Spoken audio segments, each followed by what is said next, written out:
오늘도 찰리형 시청 감사드려요. 구독, 좋아요 부탁드려요. 안녕하세요, 찰리브라입니다. 비트코인이 그나마 찔끔 좀 올라서 다행이라고 일단 생각을 하고, 이게 지금 일단 일시적으로 올라갔다라고 하더라도 이제 금리 발표에 관한 어떤 그 기조에 관해서 확실하게 6월달 중순에 이제 발표가 그때쯤 되면 이제 방향성이 확실히 정해질 텐데, 그 전까지는 올라도 오른 게 아니고 내려도 내린 게 아니다라고 생각을 하시면 어떨까. 우리가 크게 바라보는 거는 하반기에 과연 어떻게 될까, 이걸 보고 우리가 지금 인내를 하는 거지, 지금 현재 뭐 당장을 보고 우린 하는 거 아니거든요. 그래서 제가 누차 반복해서 말씀드리지만, 나는 하반기 뷰가 별로 썩 좋지 않게 될 거다. 비트코인은 2만 달러까지 갈 거고 알트코인은 여기서 더 50%가 더 하락이 될 거다라고 판단하신 분들은 지금이라도 마음의 결정을 하셔야 된다라고 전 생각을 해요. 근데 이런 와중에 어저께 이제 제가 가장 기다렸던 뉴스 중에 일단 하나가 나왔어요. 아직 우크라이나에 관한 얘기가 긍정적이게 나온 건 아직까지는 없지만 일단 하나는 풀린 것 같아요. 중국 상하이 내일부터 마트 등 영업 허용한다. 봉쇄 50일 만에. 여기 이 내용을 잘 보셔야 돼요. 점진적 개방이란 얘기. 자, 한 번에 오픈해주는 게 아니라 점진적 개방. 이 말 그대로예요. 점진적으로 공장도 돌아가고 있고, 지금 현재 상업시설도 여기 보면 16일부터 당장 오늘이네요. 상업 가능을 점진적으로 회복시키겠다고 밝혔다. 점진적으로 회복시키겠다는 얘기는 인플레이션이 전 세계 경제학자들이 말했듯이 정점을 찍었다는 얘기였고, 자, 중국이 이제 서서히 제조업이 돌아가기 시작하면, 아직까지는 세계의 공장이기 때문에 인도가 이제 제2의 세계 공장이 될 후보군 중에 1위이긴 하지만 아직까지는 중국이 그래도 세계의 공장이기 때문에, 자, 여기서 이제 점진적으로 해제를 한다. 점진적으로 개방을 한다. 그러면 인플레이션도 자연스럽게 점진적으로 내려갈 수밖에 없어요. 이게 왜 중요하냐면 FED에서 인플레이션이 계속 극악으로 치닫는다. 돈을 여기서 금리 인상하더라도 인플레이션은 사그러들진 않아요. 원초적으로 갔을 때는 사실은 이거죠. 이거랑 우크라이나 분쟁이죠, 사실. 근데 가장 큰 악재가 점진적으로 긍정적으로 흘러간다면 하반기 장세가 우리가 원하듯이 흘러갈 가능성이 높지 않을까.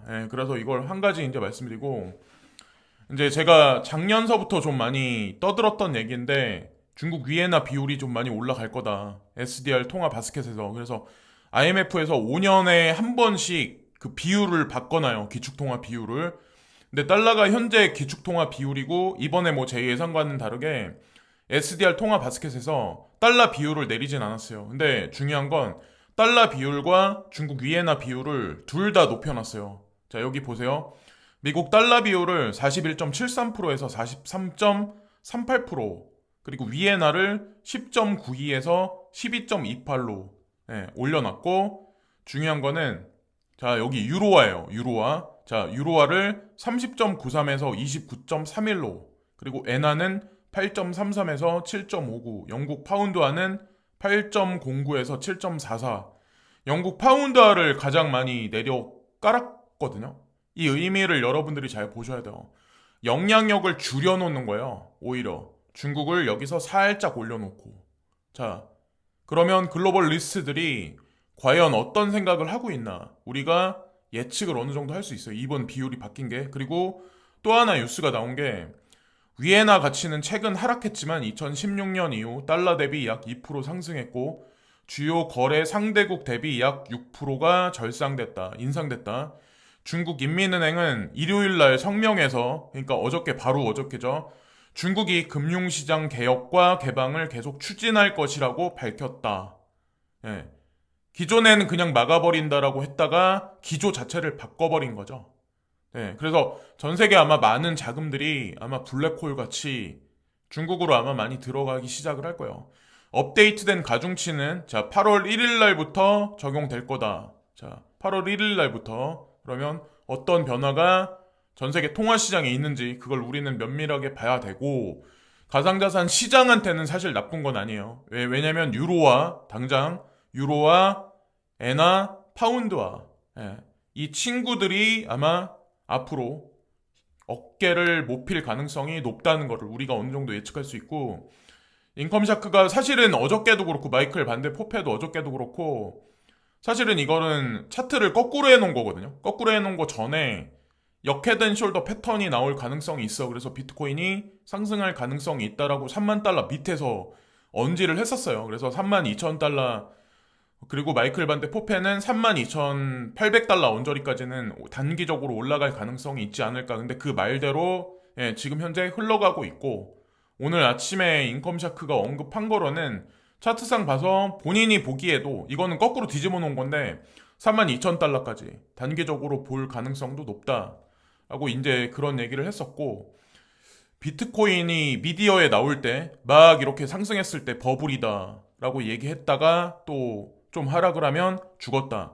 지금도 마찬가지예요. 지금 여러분들이 보시는 미디어에서 뭐라고 떠드는지, 이번에 루나 사태로 인해서 다 싸잡아가지고 완전 다 아사리판으로 다 만들어 버렸어요. 이 코인판 자체를. 그리고 코인 투자하는 사람들도 어떻게 보면 지금 현재 미디어에 나온 상황만 보면 도박꾼 취급 받을 수도 있어요. 그리고 코인 발행하는 사람들은 사기꾼으로 전체가 다 몰릴 수도 있고, 지금 현재 국면이 그렇다는 거죠. 근데 언제나 그럼에도 불구하고 비트코인 가격은 올라왔어요.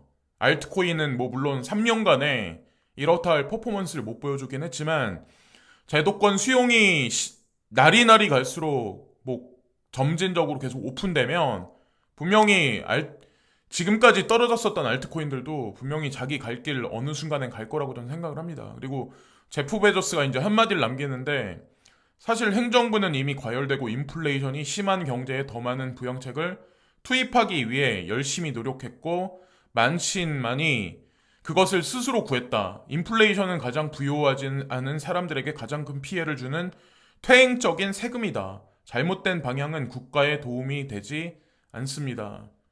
사실 미국 정부 보고 비꼬아서 지금 얘기를 하는 거죠. 인플레이션이 진짜 사그러드는데 진짜 역할을 충실하게 할 게 사실은 중국 봉쇄의 해제와 우크라이나 분쟁의 봉합이에요. 다시 동절기가 되면 다시 오픈시키겠지만, 이제 뭐 점진적으로 이제 여름께로 가면서는 뭐 우크라이나 분쟁도 이번에 이제 중국 얘기가 완화된다, 봉쇄에 관해서 점진적 개방한다는 얘기가 나온 것 같이 그런 식으로 사그러들지 않을까라고 저는 이제 기대를 한번 가져봅니다. 자, 그래서 어쨌건 미국 정부가 금리 인상을 과격하게 뭐 빅스텝에서 넘어서 자이언트 스텝 한다는 얘기를 한다고 하더라도 그걸로 인해서 인플레이션이 진짜 꺾이지는 못한다는 거죠. 오히려 사람들 주식 시장이나 경제 상황만 더 안 좋게 흘러갈 가능성을 더 만들어 놓지 않을까라는 생각을 해요.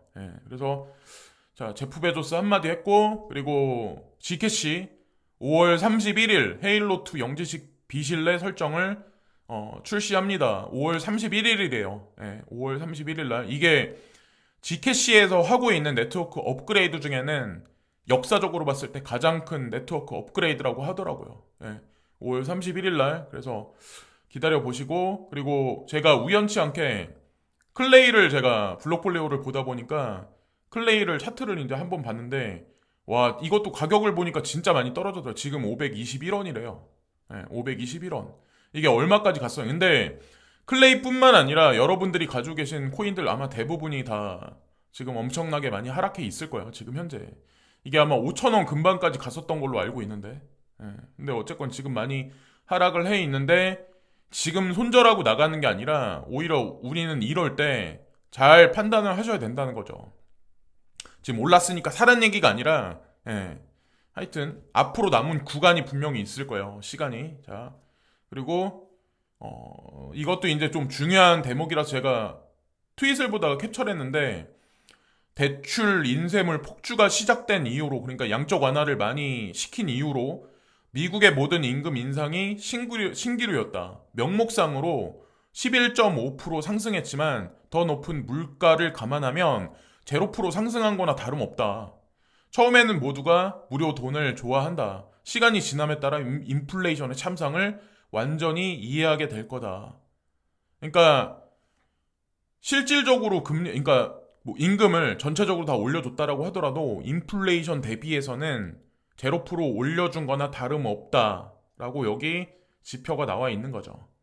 2020년 2월 달부터 22년 4월 달까지 그러니까 임금을 11.50%를 인상해 줬대요. 근데 사실 실질적으로 인플레이션 대비해서 따져보면 0%나 다름없는 거다. 우리나라도 공무원들 임금 인상을 아마 시켜준 걸로 알고 있어요. 그리고 지금 직장 다니시는 분들도 임금 인상 됐다라고 하더라도 물가가 워낙 가파르게 올랐기 때문에 아마 그게 어느 정도 보완을 못 해줬을 가능성이 되게 높아요. 그래서 지금 코인 가격이 폭락을 해서 우리가 생각하는 것 같이 인플레이션이 올라가니까 해칭이 된다 그 말과 같이 되지는 않았지만 어느 순간이 되면 그 말이 아마 힘을 발휘할 거예요. 그런 날이 반드시 올 겁니다. 지금 내리 깔아놓고 뭉개버리고 뭐 별의 별 악재를 만들어내고 루나를 통해서 저는 루나도 시나리오라고 생각하거든요. 그들만의 또 루나 갖다 그렇게 해놓고 또 언제 또 말을 번복해서 시장을 되살려 놓을지 몰라요.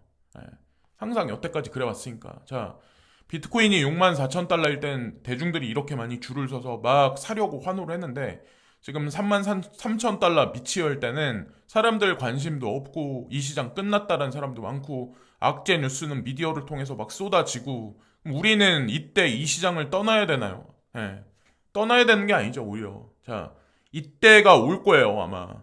올해 어느 순간에 이때가 반드시 올 거예요. 우리는 줄을 서서 이분들한테 이제 넘겨야죠. 근데 제가 익절을 해야 된다라고 말하는 거는 다 이유가 있어서 이제 그런 거니까. 그리고 댓글을 달아주셨는데 안녕하세요. 미국 텍사스에서 찰리님 방송 잘 듣고 있습니다. 궁금한 게 있는데 코인베이스에서 5월 27일부로 루나 코인이 상장 폐지되는데 계속 가지고 재상장되면 기존에 가지고 있던 루나를 계속 쓸 수 있는 건가요? 근데 이거는 제가 확실히 단언해서 말씀을 못 드릴 것 같아요. 뭐 루나2를 만들어낸다느니 아니면 뭐 루나가 폭락하기 전에 있었던 사람들한테 일정 부분의 뭐 보상 비율에 새로운 루나 코인을 뭐 지급해 준다느니 그런 말들도 있고 또 다른 하나는 뭐 테라 재단이 비트코인을 많이 매집을 했었잖아요. 그 비트코인의 쓰임새가 또 중요하거든요. 근데 만약에 지금 헐값으로 떨어져 있는 루나 코인을 다 사가지고 이거를 소각을 시켜버리고 그렇게 하면 다시 재부상이 될 거고 만약에 그게 아니면 뭐 어쨌건 지금 현재 한 치 앞을 모르는 상황이기 때문에 제가 이제 말씀드리고 싶은 게 뭐냐면 이번에 너무 많이 떨어져서 1,000불 정도 1,000불 정도 그러니까 뭐 없어져도 될 정도 돈 그러니까 제가 없어져도 될 정도 돈이라고 언급드렸잖아요. 5만 원이 될 수도 있고 10만 원이 될 수도 있고 근데 300% 정도 올랐습니다. 욕심이 없는 건 아닌데 제가 생각해봐도 너무 의심스러워서 갑자기 루나를 죽여버린 이유가 미국 정부에서 나중에 써먹지 않을까요? 이거는 저도 잘 모르겠는데 이거는 저도 내피셜을 굴러봐도 루나가 뭐 미국 정부 이런 거는 제가 모르겠는데 어쨌건 이 시나리오를 가동시킨 거는 이게 우연히 발생된 건 분명히 아니라고 저는 생각을 해요. 각 거래소가 다 분명히 개입이 돼 있을 거고 그러니까 테라재단의 백커인 이제 사실 권도영 말고 신현성 말고 그 뒤에 누가 또 있겠죠. 이 작업을 친 거는. 근데 어쨌건 살려놓을 때도 그 사람들이 알아서 작업을 치겠죠. 근데 중요한 건 300% 정도 이제 올랐다. 그러면 여기서 한 치 앞을 모르는 복권과도 같은 상황인데 그럼 어떻게 해야 될까요? 익절을 해두셔야죠. 원금은 빼두셔야죠.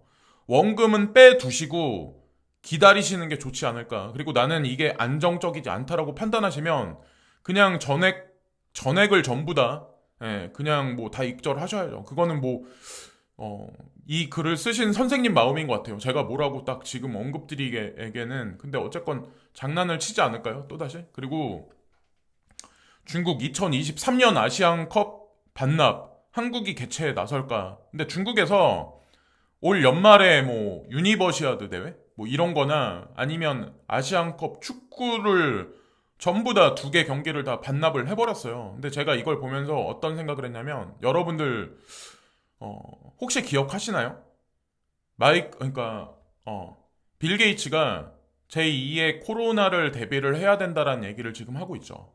지금도 아마 하고 있을 거예요. 그런 얘기가 있고, 그리고 또 하나는 중국이 대만을 어떻게 하려는 어떤 그런 시나리오가 이게 올해 말이 됐든 내년 어느 순간이 됐든 가동될 확률이 되게 높거든요. 이게 아마 폭락을 이끄는 하나의 트리거가 될 가능성이 높아요. 그래서 올해 연말 안에 예를 들어서 뭐 3분기 말이 되든 아니면 뭐 동절기 전이 됐든 급격한 상승장이 오면 익절을 어느 정도 좀 많이 해놔야 되지 않을까라고 제가 말씀드린 이유가 혹시나 모르기 때문에 그런 거예요. 예, 혹여나, 혹시나.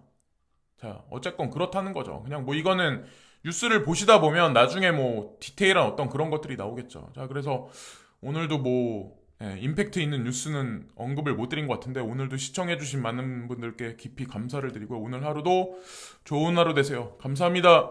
오늘도 탈리온 시청 감사드려요. 구독, 좋아요 부탁